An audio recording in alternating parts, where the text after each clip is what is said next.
Bismillahirrahmanirrahim. Assalamualaikum warahmatullahi wabarakatuh. Salam sejahtera bagi kita semua. Semoga kita dalam keadaan sehat dan selalu dalam lindungan Sang Maha Kuasa Allah Subhanahu wa taala, dan selalu diberikan imun yang kuat ya, agar kita selalu sehat. Oke, pada kesempatan kali ini saya akan membahas masih meneruskan ya materi atau video yang sebelumnya, itu mengenai aneka permasalahan komputer dan cara penanganannya ya. Jadi untuk video sebelumnya atau materi sebelumnya saya sudah menjelaskan ya beberapa perangkat untuk permasalahannya. Tapi untuk pertemuan kali ini kita mengarah kepada yang namanya VGA ya. Oke, kita cari dulu materinya.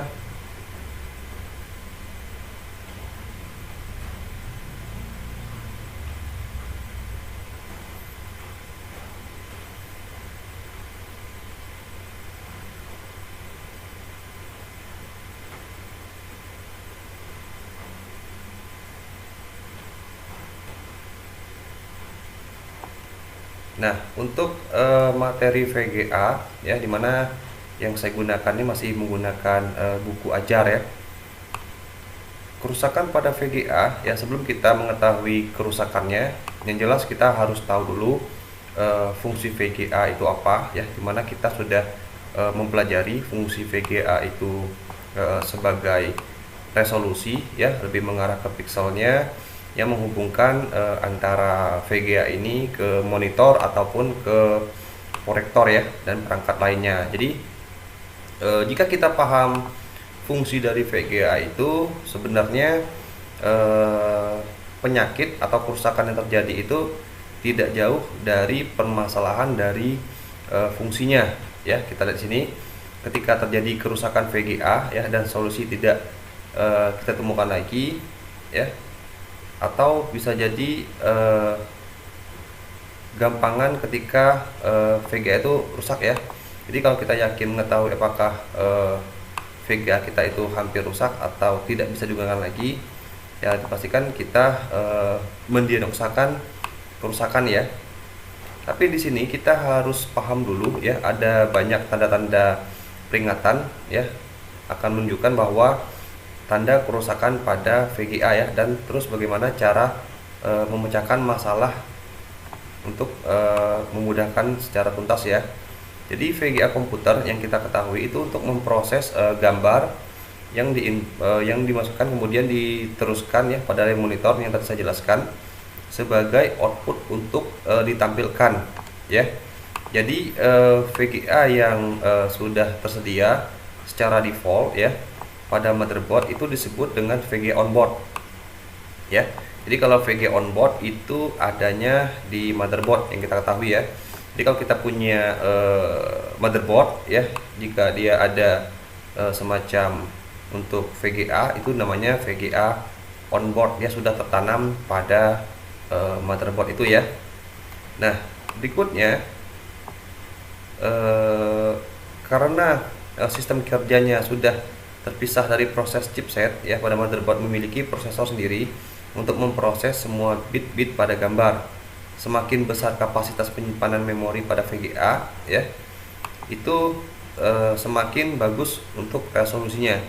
Jadi VGA itu terkadang walaupun dia onboard ya, didukung oleh spek yang tinggi dari motherboard itu sendiri, itu biasanya kalau sudah dari pabrikannya VGA punya penyimpanan yang baik atau yang besar, itu hasil resolusinya juga tidak mau kalah ya untuk yang teknologi saat ini ya. Nah, terus ada juga ya yang namanya VGA card. Jadi kalau yang tadi kita jelaskan namanya VGA onboard, yang ini namanya VGA card. Jadi ada kartu tambahan ya. Jadi kalau untuk VGA card ini biasanya kita masukkan pada slot khusus untuk VGA sendiri ya. Ada yang AGP. Nah, berikutnya untuk tanda-tanda kerusakan terjadi ya, jadi kita ngomongin untuk VGA card ini, itu biasanya layar akan berubah warna. Jadi saya ulangi lagi, dia akan mengarah kepada tampilan ya. Jadi kalau layar akan berubah warna ya, perubahan warna pada layar itu merupakan ciri-ciri pertama kerusakan pada VGA.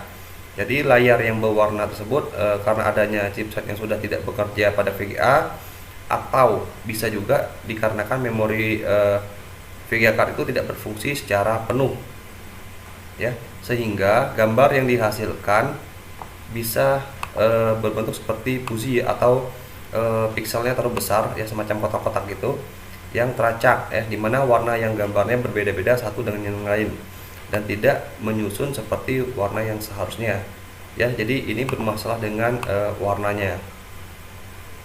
Yang kedua itu VGA-nya panas ya, panas. Nah, sini kita lihat pada VGA card ya, sama halnya seperti prosesor pada komputer yang fungsinya memproses semua bit-bit gambar, dan jika chipset CPU tidak berfungsi secara penuh, maka gambar yang dihasilkan dipastikan tidak jelas ya, hanya terlihat seperti kumpalan kotak-kotak berwarna saja.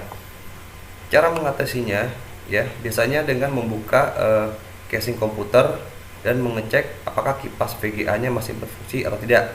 Jadi kipas VGA ini sangat mempengaruhi kinerja dari VGA ya, karena panasnya itu dari kinerja VGA, jika ada kipasnya itu bisa membuat dingin proses kerja dari VGA tersebut ya. Jika tidak berfungsi lagi, sebaiknya digunakan pendingin yang lain ya. Jadi kita harus estimasi untuk kipasnya jika terjadi kerusakan seperti ini. Nah, ini kipasnya ya, atau blowernya. Jika terjadi kerusakan, itu yang harus kita perhatikan dulu ya, jangan sampai nanti VGA-nya panas ya dalam memprosesnya. Nah, berikutnya apa?